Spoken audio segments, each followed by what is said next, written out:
बिस्मिल्लाहिर्रहमानिर्रहीम नहमदुहु व नुसल्ली अला रसूलिहिल करीम। लिबास और बालों के अहकाम। छोटे लड़कों को कड़े वगैरह कोई ज़ेवर और कपड़ा पहनाना जायज़ नहीं है। छोटे बच्चों को कड़े वगैरह कोई ज़ेवर और असली रेशम का बना हुआ कपड़ा पहनाना जायज़ नहीं है। बहुत बारीक कपड़ा पहनना और नंगा रहना दोनों बराबर हैं। बहुत ज़्यादा बारीक कपड़ा पहनना और नंगा रहना दोनों बराबर हैं। हदीस शरीफ में आया है कि बहुत सी कपड़े पहनने वालियाँ क़यामत के दिन नंगी समझी जाएंगी। इसलिए इतना ज़्यादा बारीक कपड़ा नहीं होना चाहिए जिसमें जिस्म की हैयत वाज़िया तौर पर नज़र आए, और ना इतना सख्त लिबास होना चाहिए। मर्दों का ख़वातीन जैसी सूरत बनाना या ज़नाना लिबास पहनना, इसी तरह औरतों का मर्दाना लिबास पहनना और मर्दों जैसी सूरत बनाना जायज़ नहीं है। रसूलुल्लाह सल्लल्लाहु अलैहि वसल्लम ने ऐसे मर्दों और ऐसी औरतों पर लानत फरमाई है। अल्लाह पाक जो है सबको इस्लाम के मुताबिक जो है हर अहकाम पर अमल करने की तौफ़ीक अता फ़रमाए। रसूलुल्लाह सल्लल्लाहु अलैहि वसल्लम ने जो मर्द ख़वातीन जैसी सूरत बनाते हैं और जो औरतें मर्दाना लिबास पहनती हैं, ऐसे मर्दों और औरतों पर अल्लाह के नबी ने लानत फरमाई है। औरतों के लिए ज़ेवर पहनना जायज़ है, लेकिन ना पहनना ज़्यादा बेहतर है। जिसने दुनिया में नहीं पहने उसको आखिरत में मिलेगा, और बजता ज़ेवर पहनना दुरुस्त नहीं। छोटी लड़की को पहनाना भी जायज़ नहीं। सोने चांदी के अलावा और किसी चीज़ का ज़ेवर पहनना भी दुरुस्त नहीं, जैसे पीतल तांबा वगैरह, मगर अंगूठी सोने चांदी के सिवा किसी और चीज़ की दुरुस्त नहीं है। मर्दों के लिए चांदी के सिवा किसी और चीज़ की अंगूठी दुरुस्त नहीं है। इसलिए इन चीज़ों का ख़ास ख्याल रखना चाहिए। रसूलुल्लाह सल्लल्लाहु अलैहि वसल्लम का मुबारक लिबास हमेशा के लिए कोई मुकर्रर नहीं था, बल्कि मुख्तलिफ़ हालात यानी गर्मी, सर्दी, सफ़र हिज़र में और दूसरे तिबी तकाज़ों की वजह से मुख्तलिफ़ किस्मों और मुख्तलिफ़ रंगों वाला होता था, जिसकी तफ़सील शुमाइल की किताबों में मौजूद है। अलबत्ता आप सल्लल्लाहु अलैहि वसल्लम के तमाम लिबासों में मुंदरजा झैल बातें पाई जाती थीं। नंबर 1, लिबास सादा होना और उसमें तकल्लुफ़ात का ना होना। नंबर 2, मर्दों पर हराम यानी रेशमी लिबास ना होना। नंबर 3, लिबास इस अंदाज़ का होना जिससे मुसलमानों का कौमी इम्तियाज़ बाकी रहे और गैर मुस्लिमों के साथ मुशाबहत ना हो। मज़कूरा बातों की रियायत के साथ साथ रसूलुल्लाह सल्लल्लाहु अलैहि वसल्लम का आम मामूल ये था कि लिबास की फ़िक्र में नहीं रहते थे, बल्कि हर वक्त जिस किस्म का लिबास दस्तयाब हो जाता, चाहे उम्दा हो या मामूली, उसी को इस्तेमाल फरमा लेते थे। ये अल्लाह के नबी की जो है ये आम मामूल था अल्लाह के नबी का, कि लिबास की फ़िक्र में नहीं रहते थे, बल्कि जैसा भी लिबास हो, चाहे उम्दा हो या मामूली हो, उसी को इस्तेमाल फरमा लेते थे। बालों के अहकाम। बाल रखने की 3 सूरतें जायज़ हैं। नंबर 1, पटे रखना। उसकी 3 किस्में हैं। कानों की लो तक, उसको अरबी में वफ़रा कहते हैं। कानों की लो और कंधों के दरमियान तक, उसको लिमा कहते हैं। कंधों तक उसको जुमा कहते हैं। हलक यानी पूरे सर के बाल मुंडवाना। नंबर 3, पूरे सर के बालों को बराबर काटना। ये 3 चीज़ें हैं। पटे रखना नंबर 1 पटे रखना, नंबर 2 हलक यानी पूरे सर को मुंडवाना, और नंबर 3 पूरे सर के बालों को बराबर काटना। ये 3 सूरतें जायज़ हैं बाल कटवाने की। पहली दोनों सूरतें सुन्नत हैं और तीसरी सूरत मुबाह है। लेकिन सर के कुछ हिस्से के बाल मुंडवाना और कुछ के छोड़ देना, या कुछ के हिस्सा के कम काटना और कुछ हिस्सा के ज़्यादा काटना, जैसा कि आजकल का फ़ैशन है, वो बिल्कुल नाजायज़ है। अगर किसी के बाल बहुत बड़े हों तो औरतों की तरह जूड़ा बांधना दुरुस्त नहीं है। औरत के लिए सर मुंडाना या बाल कतरवाना हराम है। हदीस में इस पर अल्लाह ताला की रहमत से दूरी की वईद आई है। मूँछें इतनी छोटी करना है कि होंठों के किनारे के बराबर हो जाएं सुन्नत है, और उस तरह या ब्लेड से मुंडवाने में इख्तलाफ है। बाज़ इसको बिदअत कहते हैं और बाज़ इजाज़त देते हैं, लिहाजा ना मुंडाने में एहतियात है। दोनों तरफ किनारों में लंबी मूँछें रखना दुरुस्त है, बशर्ते का सामने से होंठ के किनारे से बड़ी हुई ना हो।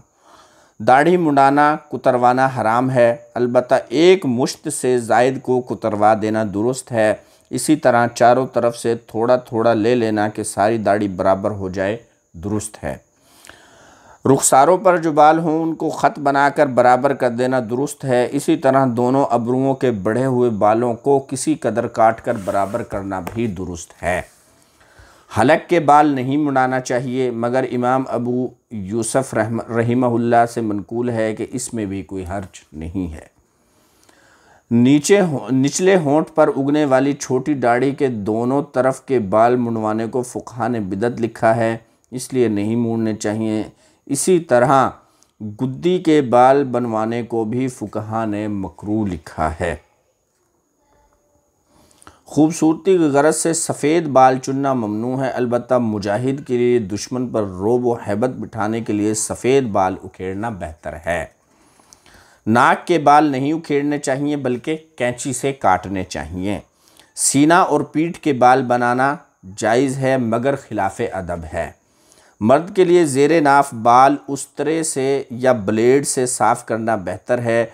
मूंडते वक्त इब्तदा नाफ के नीचे से करे और पाउडर क्रीम वगैरह कोई बाल सफ़ा चीज़ लगाकर ज़ाइल करना भी जायज़ है। और औरत के लिए सुन्नत यह है कि क्रीम या पाउडर वगैरह से बाल ख़त्म करे बल्कि उस तरह न लगाए।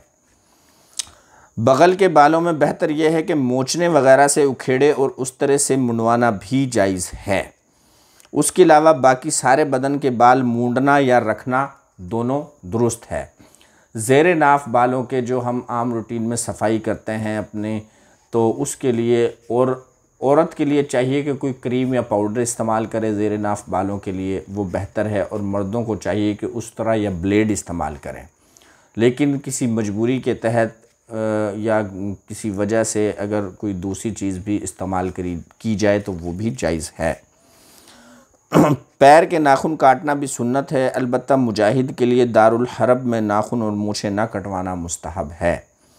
कटे हुए नाखून और बाल दफन कर देना चाहिए। दफन ना करे तो किसी महफूज जगह डाल देना भी जायज़ है, मगर नापाक गंदी जगह न डाले, इससे बीमारी का अंदेशा है।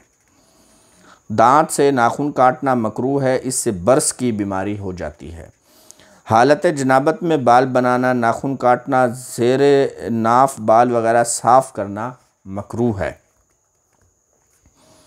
हालत जनाबत में बाल बनाना, नाखून काटना, ज़ेरे नाफ बाल वगैरह साफ़ करना मकरूह है। गुस्ल करके पाक साफ़ होकर फिर किया जाए। हफ्ते में एक मरतबा ज़ेरे नाफ बाल, बगल के बाल, मूँछों के बाल और नाखून वगैरह काटना और नहा धोकर साफ़ सुथरा होना मुस्तहब है। और सबसे बेहतर जुमा का दिन है कि पहले सफाई करके नमाज जुमा के लिए जाए। हफ्ता में एक मरतबा ना हो तो 15वें दिन सही, ज़्यादा से ज़्यादा 40 दिन तक की रुख्सत है, इसके बाद रुख्सत नहीं। अगर 40 दिन गुज़र गए और इन चीज़ों से सफाई हासिल न की तो सख्त गुनहगार होंगे।